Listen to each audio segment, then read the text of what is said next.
آج جو مجھے موضوع دیا گیا ہے وہ بھی بچوں کی تربیت سے ہی متعلق ہے، تو انشاءاللہ آپ کے ساتھ کچھ تجربات اور کچھ چیزیں شیئر کروں گی.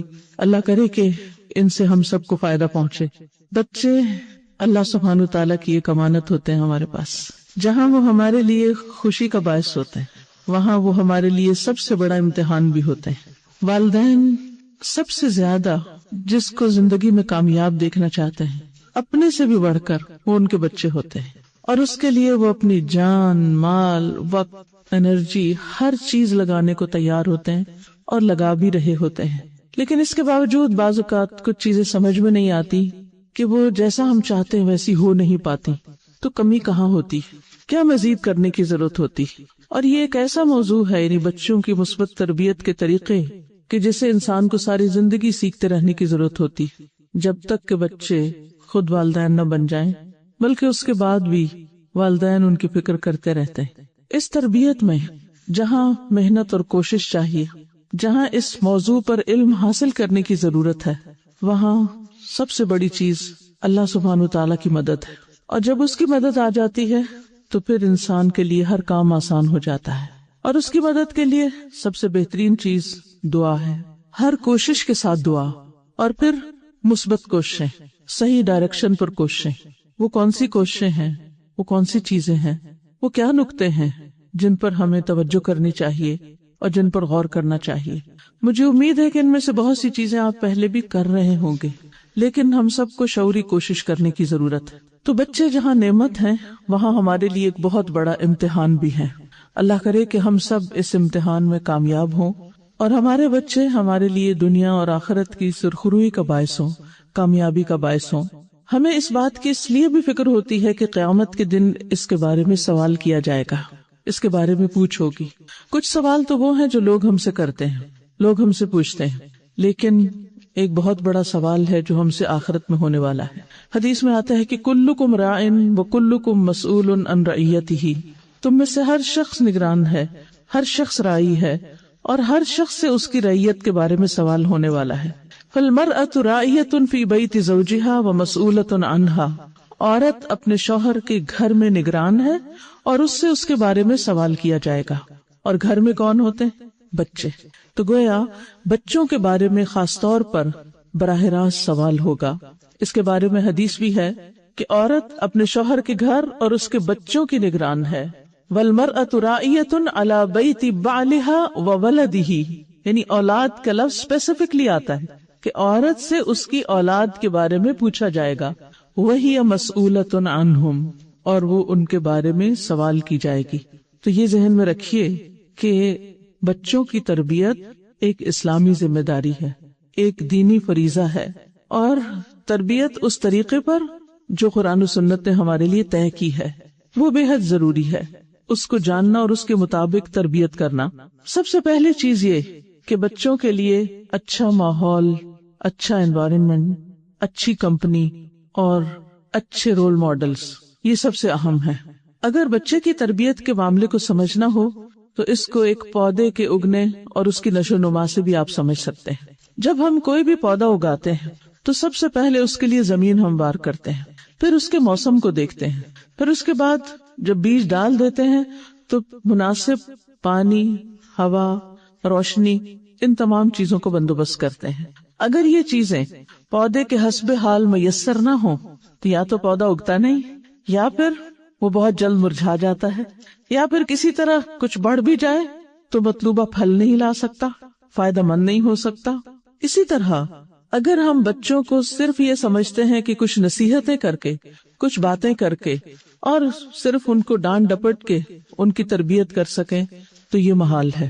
اس کے لیے ہمیں ماحول دینا ہوگا.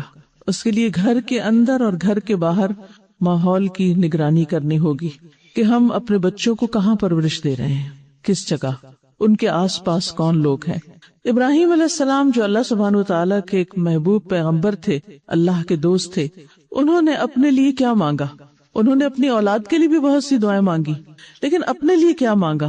ربی حب لی حکمن، اللہ مجھے نفع مند علم دے، حکمت دے، قوت فیصلہ دے، والحقنی بالصالحین، اور مجھے صالحین کے ساتھ ملا دے، نیک لوگوں کی دوستی عطا کر. وجعل لی لسان صدق فی الآخرین، اور بعد والوں میں میرا ذکر خیر جاری کر دے، وجعلنی من ورثۃ جنت النعیم، اور مجھے جنت النعیم کے وارثوں میں شامل کر دے۔ اب آپ دیکھیے کہ علم کے ساتھ انہوں نے ماحول مانگا، اللہ سبحانہ وتعالیٰ کے دوست، اس سے بڑی اور کیا سعادت کی بات ہو سکتی۔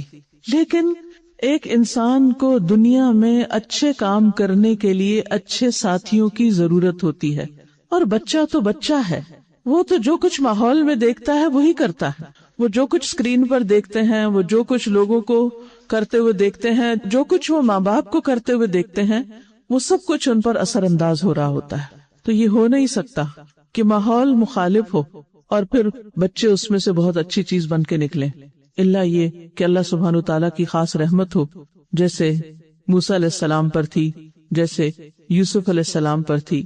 لیکن اس کے بھی پیچھے آپ دیکھیے کہ موسیٰ علیہ السلام کے والدین اور خصوصاً ماں اور یوسف علیہ السلام کے والد، ان کی کیسی دعائیں اور کیسی تڑپ اور کیسے جذبے تھے۔ تو ہم سب اس بات کا جائزہ لیں کہ ہمارے بچے اپنے آس پاس کیا دیکھتے ہیں، ان کے دوست کیسے ہیں، وہ کس کے ساتھ اٹھتے بیٹھتے ہیں، وہ جس اسکول میں پڑھتے ہیں اس کا ماحول کیسا ہے، کیا واقعی وہ انہیں اچھا اخلاق اور اچھا دین سکھانے والا ہے یا نہیں۔ پھر اس کے بعد یہ ہے کہ خود آپ ان کے لیے بہترین رول ماڈل بنے، کیونکہ بعض اوقات آپ کو ماحول میں وہ سب کچھ نہیں ملتا، وہ آئیڈیل ماحول نہیں ہوتا کہ جس میں ان کی نشو و نما اور پرورش بہت عمدہ طریقے سے ہو سکے۔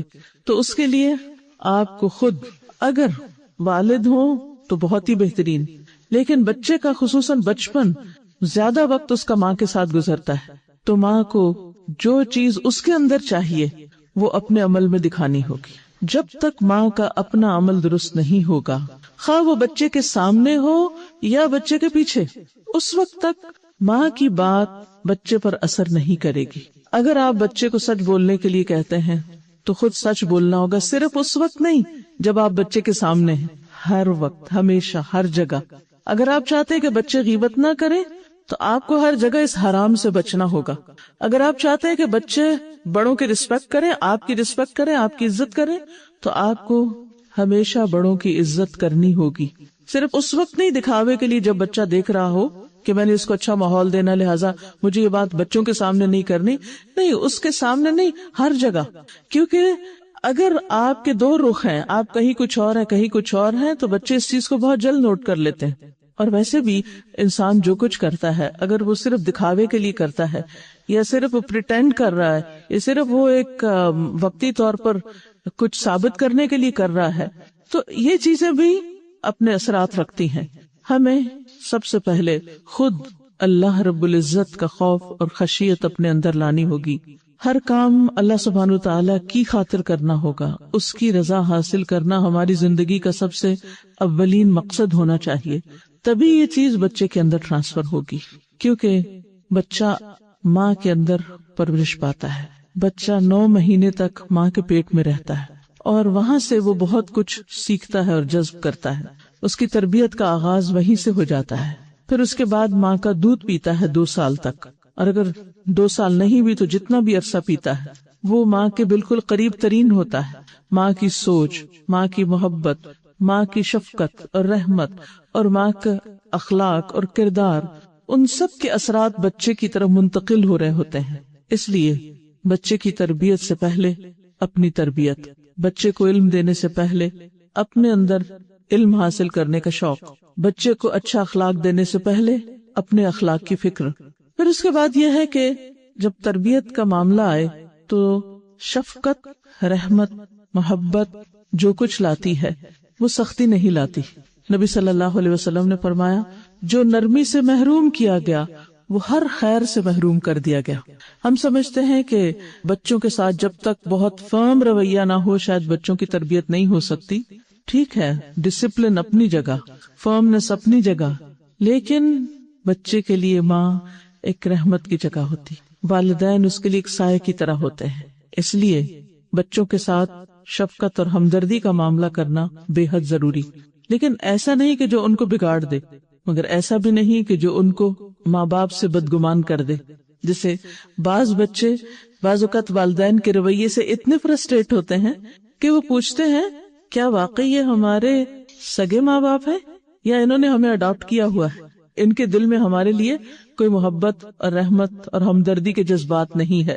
تو انسانی رویوں میں سے سب سے بہترین رویہ جو آپ بچے کے ساتھ کر سکتے ہیں اور بہترین اصول کے طور پر اسے اپنا سکتے ہیں وہ ہمدردی اور رحمت کا، نرمی، احترام اور محبت کا رویہ ہے. ایک شخص نے نبی صلی اللہ علیہ وسلم سے کہا تھا کہ میرے 10 بچے اور میں نے کبھی ان کو نہیں چوما جب آپ اپنے نواسے کو پیار کر رہے تھے. تو آپ نے فرمایا اگر اللہ نے تمہارے دل سے رحمت چھین لی ہے تو میں کیا کر سکتا ہوں.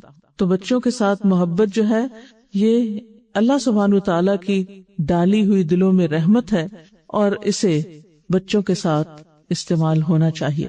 حدیث میں آتا ہے ارحموا من فی الارض یرحمکم من فی السماء، تم زمین پر رہنے والوں کے ساتھ رحم کا معاملہ کرو، جو آسمان میں ہے وہ تمہارے ساتھ رحمت کا معاملہ کرے گا. یہ رحمت کا معاملہ سب کے ساتھ، کیونکہ پھر وہی رول ماڈلنگ کی بات آئی نا کہ صرف آپ اپنے بچے کے ساتھ نہیں، اگر سرونٹ کا بچہ بھی قریب میں ہے تو اس کے ساتھ بھی، اور جو آس پاس لوگ ہیں ان سب کے ساتھ بھی. ہو سکتا ہے آپ کے ساتھ آپ کے بزرگ والدین رہتے ہوں، ساس سسر رہتے ہوں، گھر میں کوئی اور ایسا رشتہ دار رہتا ہو کہ جس کی کفالت کا ذمہ آپ نے لیا ہو، گھر میں سرونٹس ہوں، جو بھی ہو ان سب کے ساتھ رحمت کا معاملہ یہ بچوں کو رحم کرنا بھی سکھائے گا اور پھر اس فضا کے اندر ان کی بہترین تربیت بھی ہوگی. کیونکہ بعض اوقات ہم اپنے گھر میں بزرگوں کے ساتھ سختی کا معاملہ کر رہے ہوتے ہیں یا ان کی کیئر نہیں کرتے، ان کی پرواہ نہیں کرتے. اللہ سبحانہ وتعالیٰ نے بچوں کو کیا سکھایا؟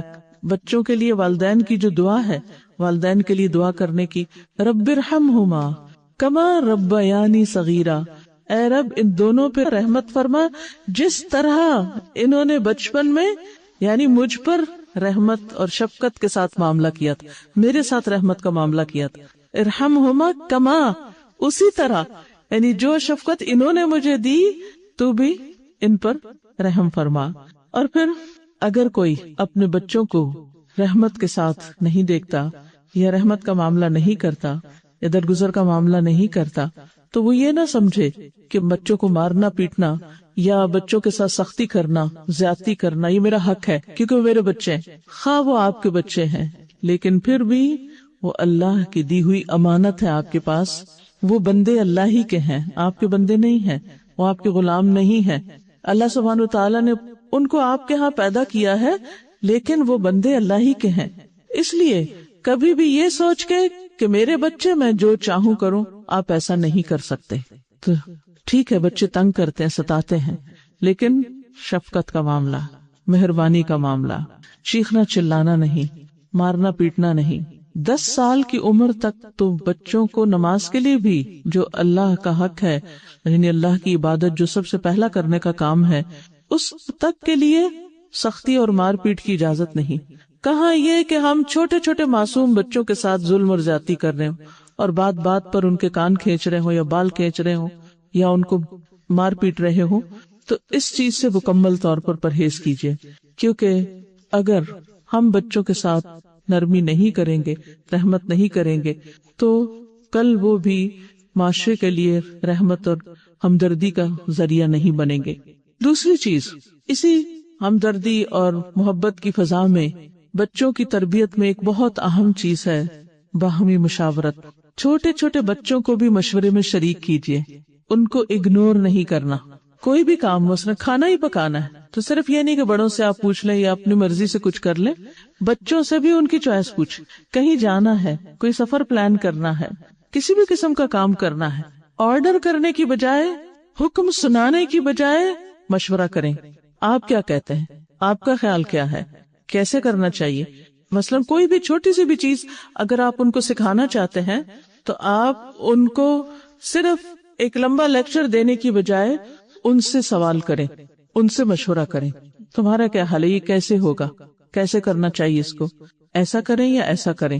اور پھر سکھانے میں بھی آپ دیکھیے کہ اگر آپ ایک دفعہ بتانے کے بعد دوسری دفعہ بچے سے کسی چیز پر عمل کروانا چاہیں تو پھر اس سے پوچھیں. اگر وہ غلط بھی کر رہا ہو تو یہ نہ کہے کہ تم غلط کر رہے ہو، یہ کہے کہ اچھا ایسے کریں یا ایسے کریں. مثلا بچہ الٹے ہاتھ سے پانی پی رہا ہے تو عموماً ہم کیا کہتے ہیں، دائیں ہاتھ سے پیو. یا دوسرا کیا کرتا اگر وہ نہیں پھر بھی پکڑتا تو ہم گلاس چھین کے دائیں ہاتھ میں پکڑانے کی کوشش کریں, چمچ چھین کے دان کیا کریں گے.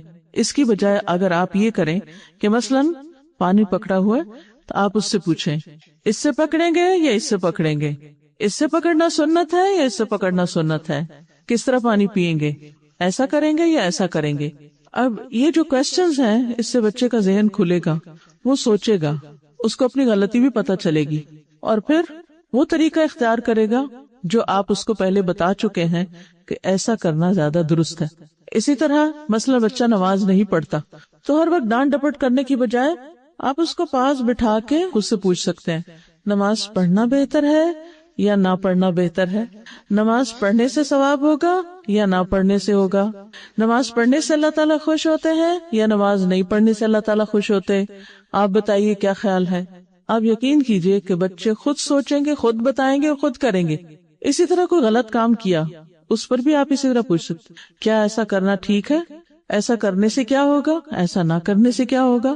تو چھوٹی چھوٹی چیزوں میں سکھانے میں کمیونیکیٹ کریں, کنسلٹ کریں, مشورہ کریں, رائے پوچھیں, ڈیسائیڈ کرنے دیں, ان کو سوچنے کی عادت ڈالیں تاکہ وہ اپنے ڈیسیژنز خود لے سکیں. بہت دفعہ ایسا بھی ہوتا ہے کہ پیرنٹس بچوں کے حصے کے سارے ڈیسیژن خود کر لیتے ہیں, انہیں کیا پہننا ہے, انہیں کیا کھانا ہے, انہیں کہاں پڑھنا ہے, انہیں کہاں جانا ہے, انہوں نے کب اٹھنا ہے, کب ہر چیز کا ڈیسیژن ہمارا ہے. یوں لگتا ہے جیسے وہ ہمارے پاس قید خانے میں بند ہے اور سارا دن ہم ان کو چند خانوں کے اندر بس گھماتے رہتے ہیں, ایسا کر لو, ایسا کر لو, اب اٹھ جاؤ, بیٹھ جاؤ, اب سو جاؤ, اب یہ کر لو, اب ہوم ورک کر لو. ابھی ان کے ذہن میں بس وہی آوازیں بار بار پڑتی رہتی, جس کے نتیجے میں ان کی اپنی سوچ سمجھ پر کام بھی نہیں کرتی. ان سے کہیں کہ وہ اپنا ٹائم ٹیبل خود بنائیں اور اس بنانے میں آپ ان کو ہیلپ کریں. اگر وہ جاگنے کا ٹائم دیر سے لکھ رہے ہیں اس میں تو آپ ان کو بتا سکتے ہیں کہ اگر اس وقت اٹھیں گے تو پھر تیاری کیسے کریں گے, پھر اسکول لیٹ ہو جائے گا تو پھر کیا کریں گے, اور اسکول اگر لیٹ ہو گیا تو پھر کیا ہوگا. اچھا لیٹ پہنچیں گے تو ہو سکتا ہے ٹیچر ناراض ہو, اچھا ٹیچر ناراض تو پھر کیا ہوگا, پھر کیا ہوگا, پھر کیا ہوگا. پھر سوچواتے کویسچنز کرتے کرتے خود ان کو ڈیسائیڈ کرنے دے کہ جو وہ کر رہے ہیں اس سے بہتر کیا ہو سکتا ہے. اس سے انشاءاللہ آپ دیکھیں گے کہ بچوں کے اندر وہ جو ایک والدین کی ہر بات پہ جو کہتے ہیں نا کہ بس آپ تو ہر وقت نصیحتیں ہی کرتے ہیں اور پھر بعض اوقات آپ کے پورے جملے آگے دہرانے لگتے ہیں. اچھا اب ماما یہ کہیں گی, پھر اس کے بعد یہ کہیں گی, پھر اس کے بعد یہ کہیں گی, وہ سب پتا ہوتا ہے اور اتنی دفعہ سن چکے ہوتے ہیں کہ انہیں آپ کی باتیں رٹ چکی ہوتی ہیں اور پھر ان کے اوپر سے ہی گزر جاتی ہیں, انہیں کرنا کچھ نہیں ہوتا. لیٹ them میک ڈیسیژنز بچپن سے. بعض اوقات لوگوں کو میں نے دیکھا ہے کہ وہ بڑی عمر تک بھی پہنچ جاتے ہیں لیکن چھوٹی سی چیز کا بھی ڈیسیژن نہیں لے پاتے, اس میں بھی شک کا شکار رہتے ہیں, ہر وقت دوسروں کے اوپر ڈیپینڈنٹ ہوتے ہیں کہ ایسا کرنا ٹھیک ہے, ایسا کر لیں, کریں کہ نہ کریں. حالانکہ معمولی چیزیں ہوتی ہیں تو اس وقت انسان سوچتا ہے کہ ایسا کیوں ہے. تو مشکل یہی ہے کہ بچوں پر وہ اعتماد کیا ہی نہیں گیا, ان کو ہمیشہ بچہ ہی سمجھا گیا اور ان سے توتلی زبان میں باتیں اور ان سے صرف بچوں ہی کی طرح بہیو کرنا اور ان کو امپورٹنس نہ دینا اور انہیں کسی چیز میں شریک نہ کرنا. بلکہ اکثر ماؤں کی ایک عادت ہوتی ہے کہ جب بڑے بات کر رہے ہیں تو یا تو کہتے ہیں چپ کر جاؤ بڑے بات کریں, یا کہتے ہیں یہاں سے نکل جاؤ, یا کہتے ہیں ذرا چلو اٹھو نا بچوں ہم ذرا بات کر لیں. یہ کیا طریقہ ہے؟ مجھے یاد ہے کہ جب کبھی ہم امی کے ساتھ کسی آنٹی کے گھر ملنے کے لیے جاتے یا کچھ اور کوئی آنٹی ایسی بات کرتی تو مجھے انتہائی غصہ آتا اور وہ مجھے اب تک یاد تھا. اس لیے میں نے کبھی اپنے بچوں کو یہ نہیں کہا کہ ہم یہ بات کرنے لگے تم لوگ یہاں سے اٹھ جاؤ, یہ تم سے الگ ہو کے کوئی پرائیویٹ میں, اس سے اور تجسس کریٹ ہوتا ہے. بچے باہر جا کے کان لگا کے سنتے بھلا اندر کیا ہو رہا ہے. تو ہم نے خود ہی ان کو ایک بری عادت ڈالی تجسس کرنے کی. تو اگر آپ کو کرنا بھی ہو تو یہ کہنے کی کیا ضرورت ہے کہ آپ اٹھو ہم کو کوئی بات کرنی, آپ کسی اور کام میں ان کو مشغول کریں اور جو بات آپ کو کرنی. اور دوسری بات یہ کہ ہر بات کو چھپانا اور ہر بات کو ایک ایشو بنا لینا یہ بھی کوئی مناسب رویہ نہیں ہے. کچھ چیزیں سنجیدہ ہوتی ہیں زندگی میں, کچھ چیزیں بچوں کے حساب سے سمجھنا مشکل ہوتی ہیں, لیکن اگر آسان طریقے سے ان کے سامنے بات کی جائے تو بڑے ہو کر یہ سارے معاملات ان کو بھی پیش آنے ہیں اور ان کو اس وقت بہت سی آپ کی ایسی تعلیم اور تربیت فائدہ دے گی. پھر اسی طرح پھر وہی رول ماڈلنگ والی بات, اگر آپ بچوں کو مشاورت سکھانا چاہتے ہیں اور بچوں سے مشاورت کرنا چاہتے ہیں تو اس سے پہلے ہسبینڈ وائف کو آپس میں مشاورت کرنی چاہیے, ایک دوسرے سے مشورہ کر کے پوچھ کے کام کرنے چاہیے. یہ نہیں کہ شوہر کے دل میں جو آیا وہ خود کر لے اور بیوی کے دل میں جو آیا وہ خود کر لے, نہیں, چھوٹے چھوٹے معاملات میں بھی آپس میں مشورہ ہونا چاہیے. وَأَمْرُهُمْ شُورَى بَيْنَهُمْ. نبی صلی اللہ علیہ وسلم کو حکم دیا گیا تھا کہ صحابہ کے ساتھ وَشَاوِرْهُمْ فِي الْأَمْرِ، یعنی صحابہ نبی صلی اللہ علیہ وسلم کے لیے ایسے ہی تھے نا جیسے ماں باپ کے لیے بچے ہوتے ہیں. تو ان کو کیا بتایا گیا کہ آپ ان سے مختلف معاملوں میں مشورہ کیجیے. اور یہ کب سکھایا گیا؟ یہ حکم کب نازل ہوا؟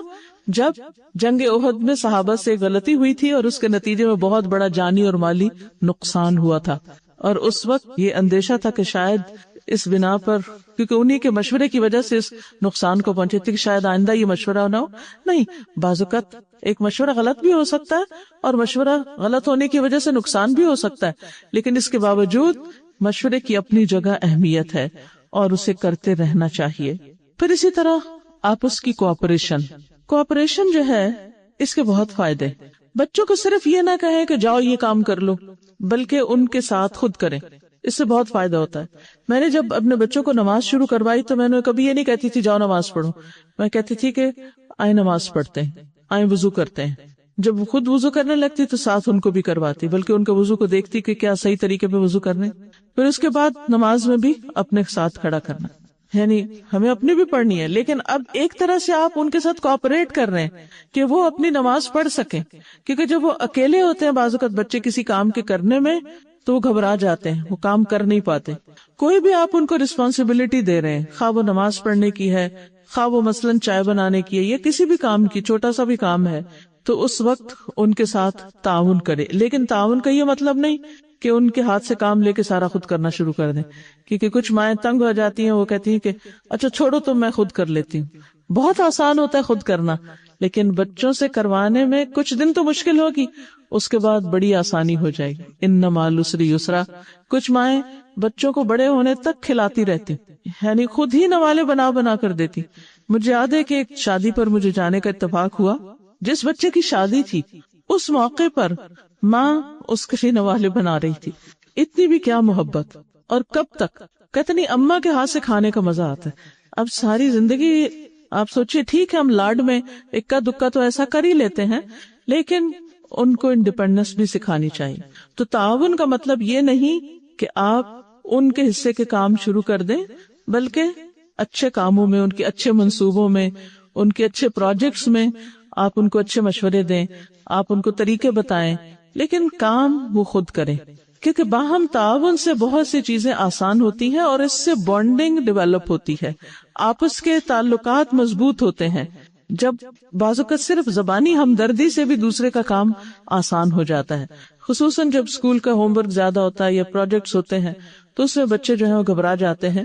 تو ایسی صورت میں ان کو حوصلہ دینا، ان کے ساتھ بیٹھنا، ان کو راہ دکھانا، ان کو گائیڈ کرنا، ان کو بکس کا بتانا، ان کو طریقے سکھانا، یہ ساری چیزیں چھوٹی چھوٹی جو مدد ہوگی آپ کی اور کوآپریشن ہوگی، اس سے بچے کا دل بڑھ جائے گا اور اس کے دل میں آپ کی رسپیکٹ بھی ہوگی اور اس کے ساتھ ساتھ زندگی بھی آسان ہوگی. اسی طرح صرف تعاون کریں ہی نہیں، تعاون لیں بھی.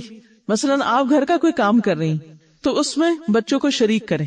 یعنی مثلاً کوئی بھی کام ہے تو اس میں ڈیوائڈ کر لیں، یہ حصہ یہ بچہ کرے گا، یہ حصہ یہ. مثلاً کھانے کے ٹیبل لگانا ہے، کون پانی رکھے گا، کون پلیٹس لگائے گا، کون پھر بعد میں اٹھائے گا، کون جب برتن صاف ہو جائیں گے تو ان کو کون واپس اپنی جگہ رکھے گا. چھوٹے چھوٹے کاموں میں ان کو پتا ہونا چاہیے کہ یہ ان کے حصے کے کام ہے.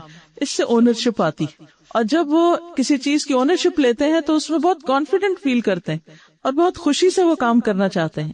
پھر اسی طرح یہ ہے کہ ہمیں نبی صلی اللہ علیہ وسلم کی زندگی سے بھی یہ بات پتہ چلتی ہے کہ آپ بھی اپنے گھر والوں سے کام کاج میں تعاون کرتے تھے. اسود نے حضرت عائشہ رضی اللہ تعالیٰ عنہ سے پوچھا کہ نبی صلی اللہ علیہ وسلم گھر میں کیا کیا کرتے تھے؟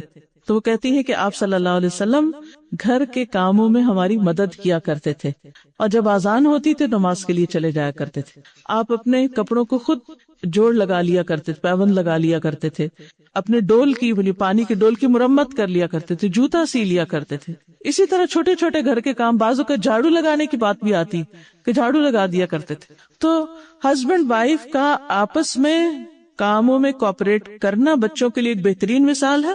پھر بچوں کے ساتھ کوآپریٹ کرنا اور بچوں کو کوآپریشن کے لیے کہنا، کیونکہ اگر یہ کوآپریشن نہ ہو تو پھر گھر نہیں بنتا، آپس کی محبتیں نہیں بنتی.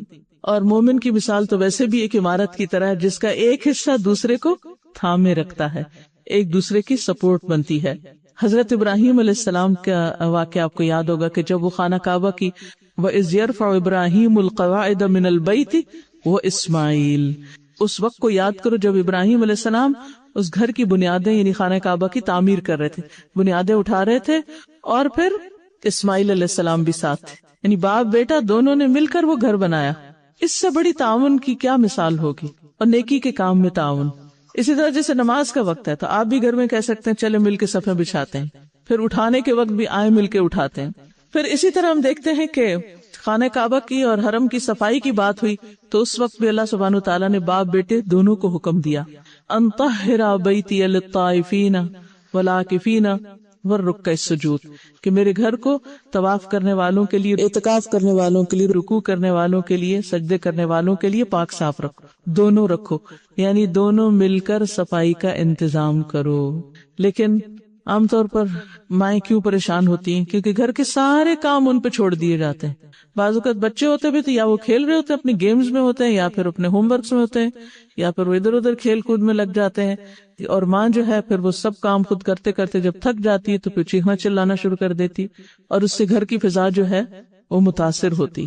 پھر اسی طرح یہ ہے کہ بچوں کو نہ صرف یہ کہ اسکول کے ہوم ورک میں تعاون، بلکہ دینی تعلیم کے حاصل کرنے میں، ان کو سکھانے میں، دعائیں سکھانے میں، سورتیں سکھانے میں کیا تعاون ہو سکتا ہے کہ آپ ان سے وہ چیزیں سنیں، کیونکہ جب تک سنیں گے نہیں تو سب تک بات نہیں بنے گی. ابن مبارک کہتے ہیں کہ جب اصحاب حدیث کے بچوں کو وہ دیکھتے تھے کہ ان کے ہاتھوں میں قلم دوات ہوتی تو وہ انہیں قریب کرتے اور کہتے یہ دین کے پودے ہیں جن کے متعلق رسول اللہ صلی اللہ علیہ وسلم نے ہمیں خبر دی ہے کہ ہمیشہ اللہ تعالیٰ دین میں ایسے پودے لگاتا رہے گا جن کے ذریعے دین کو مضبوط کرے گا.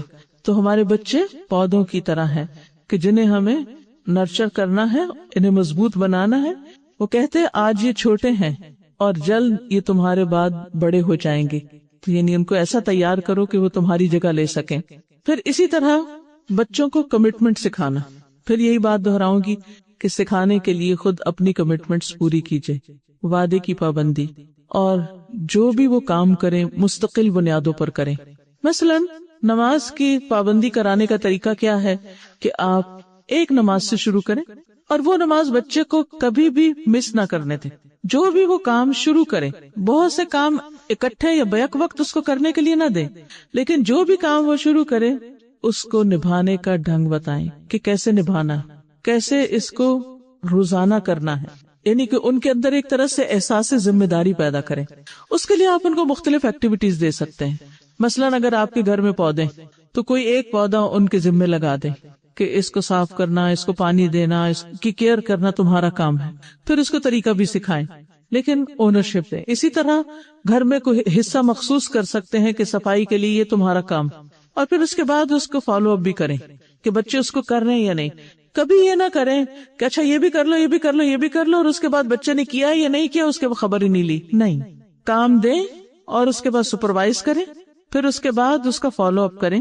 اور خواہ آپ تھکے ہوئے ہو، کچھ بھی ہو، لیکن آپ اس کو پورا کروائیں، کیونکہ کاموں کو ادھورا چھوڑنے کی عادت پھر ساری زندگی کے لیے نقصان دہ ہو جاتی.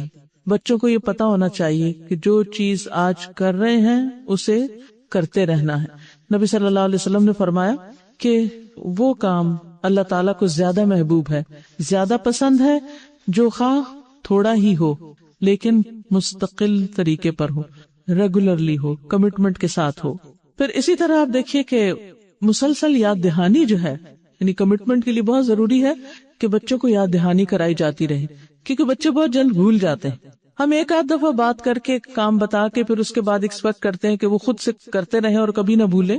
الٹیمیٹلی ہم نے لانا ان کو اسی پر ہے، لیکن جب تک ان کے اندر کمٹمنٹ نہیں آتی ان کے ساتھ تعاون کرنا اور ان کو ریمائنڈر دیتے رہنا ضروری ہے.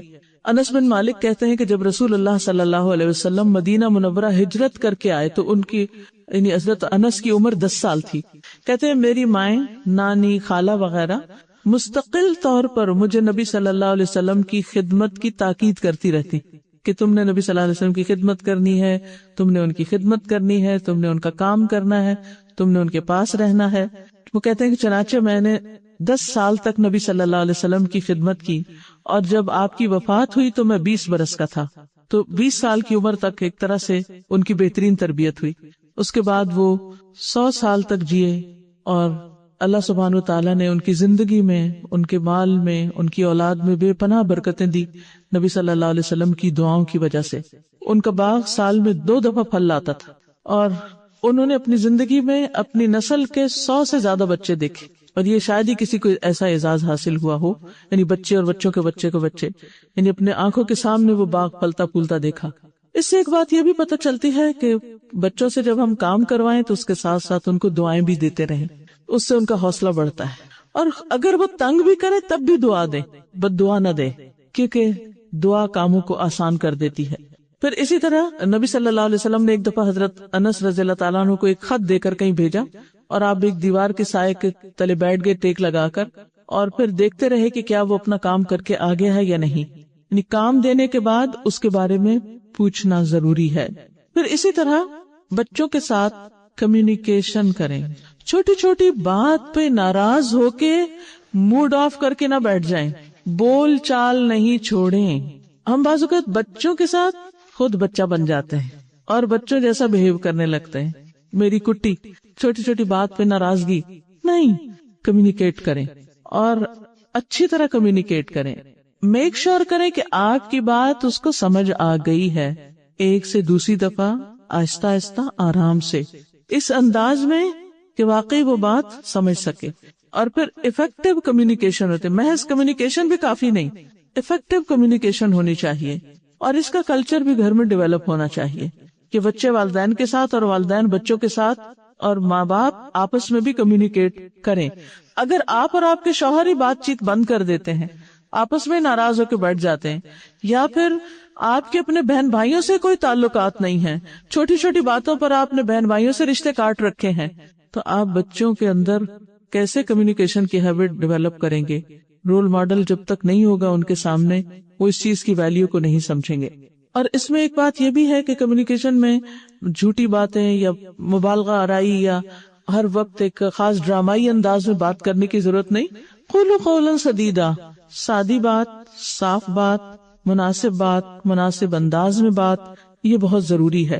اور پھر سب سے بڑھ کر یہ کہ اچھے اخلاق کے ساتھ بات۔ اور اچھی کمیونیکیشن میں سب سے اچھی چیز یہ ہے کہ بچوں کو خود سلام کرتے رہیں، یعنی صبح اٹھیں تو سلام کریں، یہ نہیں کہ آپ صرف دروازہ ناک کر رہے ہیں، اٹھو اٹھو اٹھو اٹھو، نہیں، اس وقت بھی سلام، سونے کے لیے جا رہے ہیں تب بھی سلام، اسکول سے آ رہے ہیں گھر میں داخل ہونے تب بھی سلام، آپ اپنے کمرے میں باہر آئے ہیں آمنا سامنا پھر سلام، یعنی سلام کو اس کثرت سے رواج دیں کہ ایک دوسرے کو سلامتی کی دعائیں ہی ملتی رہیں اور پھر محبتیں بڑھتی رہیں۔ بعض اوقات بچے بڑے بھی ہو جاتے ہیں، موڈی ہو جاتے ہیں، بات نہیں کرتے، گھر میں داخل ہوئے اپنے کمرے میں چلے گئے، کمرے کا دروازہ بند کیا اور کوئی بول چال نہیں، بعض اوقات دنوں تک ماں باپ اور بچے آپس میں سلام دعا نہیں کر پاتے۔ تو اس چیز کو بھی کٹ ڈاؤن کرنے کی ضرورت ہے، اور بچوں کو سلام سکھانے سے پہلے خود سلام کرنے کی ضرورت ہے۔ پھر اسی طرح یہ مثبت باتیں کریں، منفی باتیں نہیں کریں کہ تم تو یہ کر ہی نہیں سکتے اور تم تو کبھی نہیں کرو گے، اور منفی باتوں کی تو ایک لمبی لسٹ ہے، باپ کے خلاف بات، دادی کے خلاف اس کے نہیں، ان سب چیزوں سے پرہیز کریں۔ اور کمیونیکیشن میں دوسری اہم چیز یہ کہ ان کی بات سننے والے بنے، کیونکہ بعض اوقات کمیونیکیشن کا مطلب ہم کیا سمجھتے ہیں، ہم نے کنوے کر دیا، نہیں، ہم نے جب تک سنا نہیں اور پوری طرح نہیں سنا اس وقت تک ہم صحیح طور پر کمیونیکیٹ نہیں کر سکتے۔ بعض اوقات یہ ہوتا ہے کہ ہمیں جلدی ہوتی ہے، ہمیں کام ہوتے ہیں، اور بچہ ایک بات کو بار بار دہرا رہا ہے اور بتا نہیں پا رہا، کبھی خوف زدہ ہے، کبھی موڈ آف ہے، کبھی بولنا نہیں چاہتا۔ تو ایسی تمام صورتوں میں میک شور کریں کہ بچہ اپنے دل کی بات آپ کو بتا سکے، اور جب وہ بتانے کے لیے آئے تو اپنے کام میں تھوڑا سا وقفہ لے لیں۔ مثلاً میرے گھر کے کاموں کے علاوہ پڑھنے لکھنے کا بہت سا کام ہوتا تھا، تو اس میں یہ ہوتا تھا کہ اکثر مجھے پڑھنے لکھنے کا کام ہوتا تھا، اور آپ کو پتہ ہے کہ پڑھنے لکھنے میں انسان جب غرق ہوتا ہے تو پھر کسی کی بات سنائی بھی نہیں دیتی۔ تو ایسی صورت میں نے اس بات کی ہمیشہ کوشش کی، چاہے میں کتنی بھی مصروف ہوں، لیکن اگر بچہ کسی کام سے آیا ہے تو اس سے اس کی بات سنی جائے۔ بعض اوقات اس کے پاس کچھ کہنے کو نہیں ہوتا، وہ صرف آپ کی توجہ چاہتا ہے، تو اس میں یہ نہیں کہ دیکھ ادھر ہے، ہاں ہاں ٹھیک ہے بتاؤ کیا کہہ رہے ہو، وہ فلاں چیز فلاں جگہ پڑی، نہیں، ایک سیکنڈ کے لیے آپ چہرہ اس کی طرف کریں, نبی صلی اللہ علیہ وسلم کی سنت کو اختیار کریں. آپ صلی اللہ علیہ وسلم جب بچے سے بات کرتے تھے تو پوری طرح, بچے کیا سب کسی سے بھی بات کرتے تھے, پوری طرح اس کی طرف متوجہ ہوتے تھے, یعنی پورے کندھے موڑ کر پوری توجہ اور پورے دلچسپی کے ساتھ اس کی بات سنتے تھے. بعض اوقات آپ نے وہ بات پہلے بھی سن رکھی ہوتی تھی تو بات کاٹتے نہیں تھے. ایک بہت بد اخلاقی کی بات ہوتی ہے کہ ہم جب کسی سے بات کرنے لگتے ہیں, کوئی بات ہمیں سنا رہا ہے تو ہاں یہ تو میں نے پہلے بھی سنی ہوئی ہے, یہ تو مجھے پہلے سے پتا ہے. اگلے کی بات کاٹ کے پہلے اپنی سنانی سیکھتے, ہاں مجھے پتا ہے. نہیں, پتا بھی ہو تب بھی آپ دلچسپی کے ساتھ ہی سنیں تاکہ اس کو اہمیت ملے. تربیت اہمیت کے بغیر ہو ہی نہیں سکتی. تربیت کے لیے بچوں کو امپورٹنس دینا, اور امپورٹنس دینے میں توجہ سے بات سننا اور پراپر طریقے سے کمیونیکیٹ کرنا بے حد ضروری ہے. پھر اسی طرح ان کو اپنے جذبات کے اظہار کا موقع دیں. جس چیز سے ان کی دلچسپی ہے اس پر گفتگو کریں. بعض اوقات مائیں کہتی ہیں بچے بات نہیں کرتے, بچے بات نہیں سنتے. کیوں؟ اس لیے کہ ہم اپنی سنواتے ہیں, وہ اپنی سناتے ہیں, وہ دونوں آپس میں میچ ہی نہیں کرتی. کامن گراؤنڈز پر بھی بات کریں, بچے کے انٹرسٹ کی بھی بات کریں.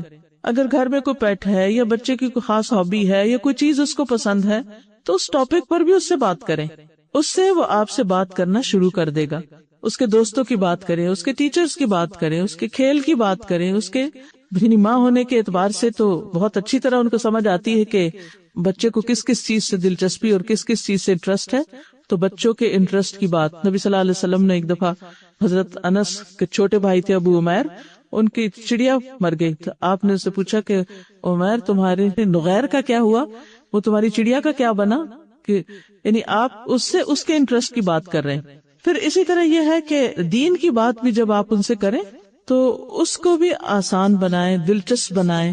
پیغمبروں کی کہانیوں سے بچپن میں آغاز کیا جا سکتا ہے, اور جب بڑے ہو جائیں کچھ تو اسی طرح سنجیدہ موضوعات پر بھی گفتگو کی جا سکتی ہے.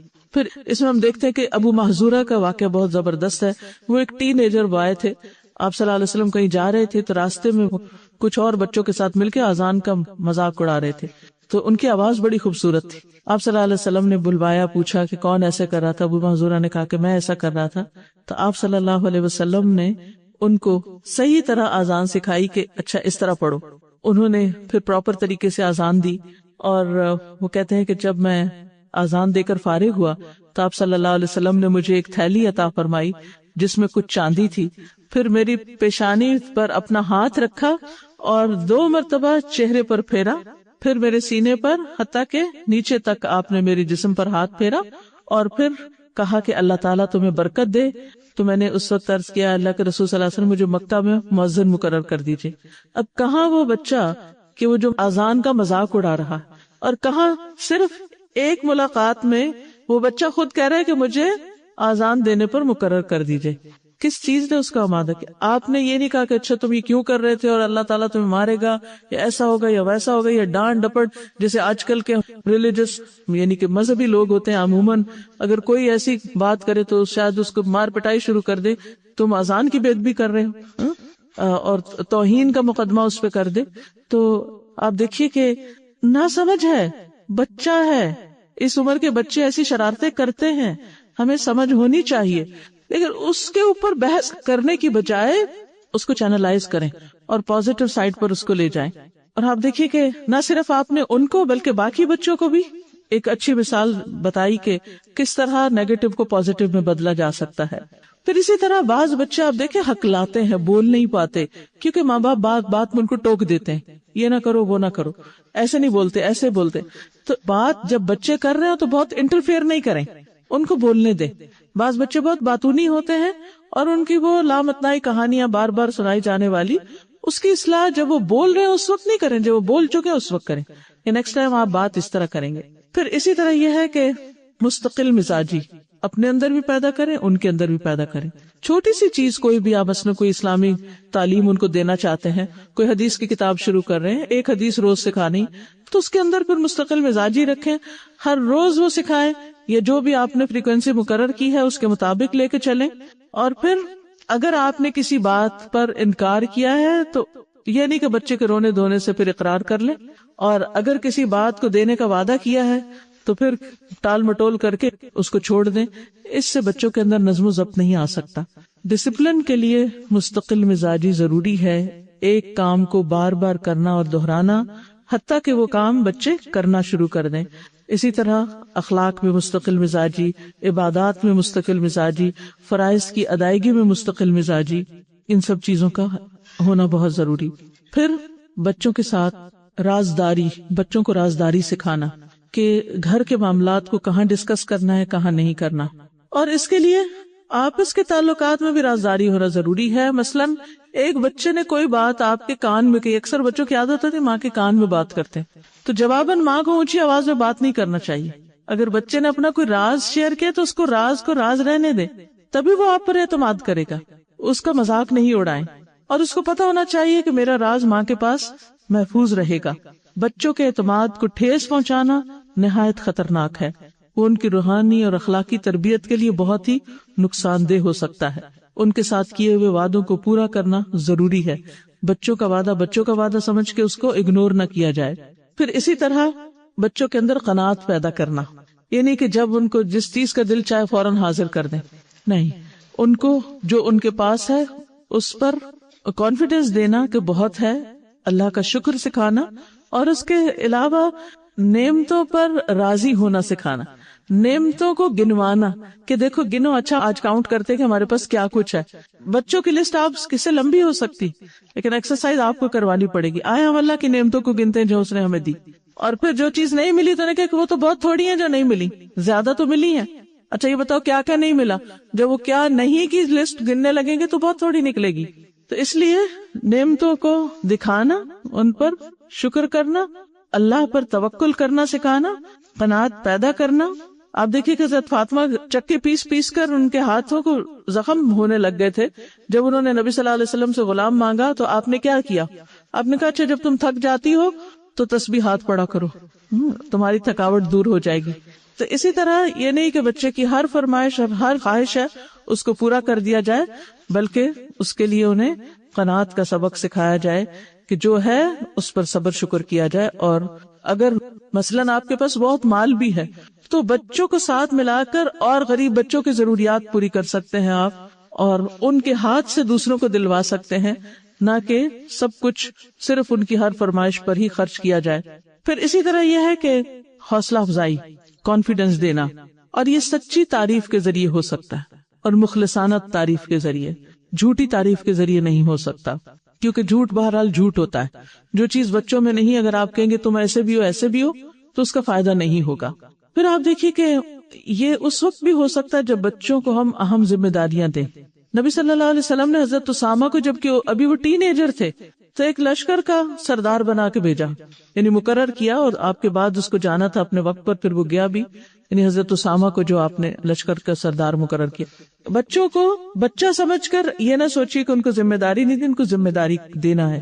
پھر اسی طرح صبر سکھانا، یعنی صبر اسی وقت سکھا سکیں گے جب آپ خود کریں گے۔ کم چیز پر گزارا کرنا، ریسورسز کو ضائع نہ کرنا، مثلا لائٹس ہیں، پانی ہے، اور چیزیں ہیں، کھانا پینا ہے، چاہے کتنا بھی ہو لیکن اس کا مناسب استعمال۔ بچوں کو روزہ رکھوا کر صبر کی ٹریننگ دینا۔ پھر اسی طرح اگر بیمار ہو جائے تو صبر پر اجر کی خوشخبری سنانا۔ پھر اسی طرح کامنس، اور یہ بھی اس وقت ہوگا جب آپ خود کام ہوں گے۔ بڑی سے بڑی بات سن کے، اور اگر اس نے کچھ توڑ بھی دیا، کچھ ہو گیا، شور ہنگامہ نہیں کریں، کام ہو جائیں، ان کو بھی کام کریں۔ جب آپ چاہیں کہ بچے آہستہ آواز میں بولیں، خود اور آہستہ ہو جائیں، اشاروں سے ان کو آہستہ کریں، چیخ چلا کر نہیں۔ پھر اسی طرح تحمل، ٹھہراؤ، پھر کرج دیں، بہادر بنائیں، ہمت سے کام لینا سکھائیں۔ ناکامی بھی ہو جائے تو اس پر بھی انکریج کریں کہ دوبارہ کوشش کرو، پھر کامیاب ہو جاؤ گے۔ پھر اسی طرح کریٹیکل تھنکنگ سکھائیں۔ بچے بہت امیجنری ہوتے ہیں، بعض اوقات چیزوں کو خود سے زیوم کر لیتے ہیں، تو ان کو اینالائز کرنا سکھائیں، چیزوں کی حقیقت بتائیں، دنیا کی حقیقت بتائیں، غور و فکر کی صلاحیت پیدا کریں۔ مختلف چیزوں کو دکھا کر ان سے پوچھیں کہ اس میں کیا مثلا ایک پتا ہی ہے، یہ کھانے کے ٹیبل پہ بیٹھے ہیں، آپ ایک فروٹ ہی کھا رہے ہیں، تو اس پر غور و فکر کرنا سکھائیں، ان سے پوچھیں کہ اس کے بارے میں کوسچنز کریں اور ان کی توجہ اس کی طرف دلائیں۔ پھر اسی طرح سمجھدار لوگوں کی مجلس میں بٹھائیں، علمی مجالس میں لے کر آئیں۔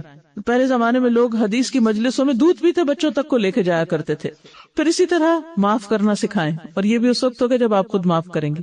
صدقہ خیرات دینا سکھائیں، پھر اسی طرح ان کو کچھ چیزوں سے بچنا بھی ضروری ہے جن میں کچھ نیگیٹو چیزیں ہیں جو نقصان دیتی ہیں بچوں کی تربیت میں، جس میں خاص طور پر کمپیریزن کرنا. ہر بچہ الگ ہے اور اس کی صلاحیتیں الگ ہیں، ان صلاحیتوں کو پہچانے. دو بچوں کو کمپیئر نہ کریں. ہم ہر وقت کہتے ہیں میرا بڑا بچہ تو بڑا ہی شریف تھا، یہ چھوٹا تو آفت کا پتلا ہے. اس قسم کی باتیں بچوں کے سامنے نہ کریں. دنیا کی محبت سے بچائیں. بچوں کو کنٹرول کرنے کی کوشش نہ کریں، ان کو تجربات سے سیکھنے دیں. آپ یہ نہ کہ ہائی یہاں سے یہ ہو جائے گا، ہاں وہ وہاں سے ہو جائے گا، یعنی آپ ان کو صرف دور ہے ابھی بچہ تو شور بچا دیتے وہ ہیٹر کے پاس جا رہا ہے. نہیں، آپ پاس لے جائیں اور تھوڑا سا ہاتھ آگے کر کے بتا دیکھیں یہ اس میں گرمی ہے، اس سے جل جاتے ہیں، اس کے پاس نہیں آنا، بجائے اس کے کہ صرف شور مچا دیں. پھر اسی طرح بچوں کو ہر وقت کریٹیسائز نہیں کریں، تم یہ نہیں کرتے، تم وہ نہیں کرتے. مومن لان تان کرنے والا نہیں ہوتا. ہمیں اپنے بچوں کو بھی ڈانٹ کرنے کا حق نہیں. پھر اسی طرح کرپشن سے بچائیں، پھر کنفیوژن سے بچائیں. ان کو کنفیوز نہ چھوڑیں، ان کے سوالوں کے جواب دیں. پھر ان کی توہین کرنے سے بچیں، تحقیر کرنے سے بچیں. پھر اسی طرح ان کو تضاد سے بچائیں. آپ کے قول و فعل میں تضاد نہ ہو، آپ کے عمل میں تضاد نہ ہو. پھر تربیت میں کیئرلیسنس کا مظاہرہ نہ کریں، خود لاپرواہی نہ برتیں چیزوں کے معاملے میں. اور سب سے آخر میں یہ کہ اللہ سبحانہ و تعالیٰ سے خوب خوب دعائیں کریں، اور صرف ان کے لیے نہیں اپنے لیے بھی کریں کہ اللہ مجھے بہترین نمونہ بنا دے ان کے لیے، اور ان کو بہترین صدقہ جاریہ بنا دے، تاکہ ہمارے مرنے کے بعد وہ ہمارے لیے دعائیں بھی کریں اور ہماری سوچ اور ہماری لیگیسی کو آگے لے کر بھی بڑھیں. اللہ تعالیٰ سے دعا ہے کہ آپ سب کو بچوں میں آنکھوں کی ٹھنڈک عطا کرے اور بہترین صدقہ جاریہ وہ آپ کے لیے بنے. ربنا هب لنا من ازواجنا وذرياتنا قرة اعين واجعلنا للمتقين اماما. سبحانك اللهم وبحمدك اشهد ان لا اله الا انت استغفرك واتوب اليك. السلام علیکم ورحمۃ اللہ وبرکاتہ.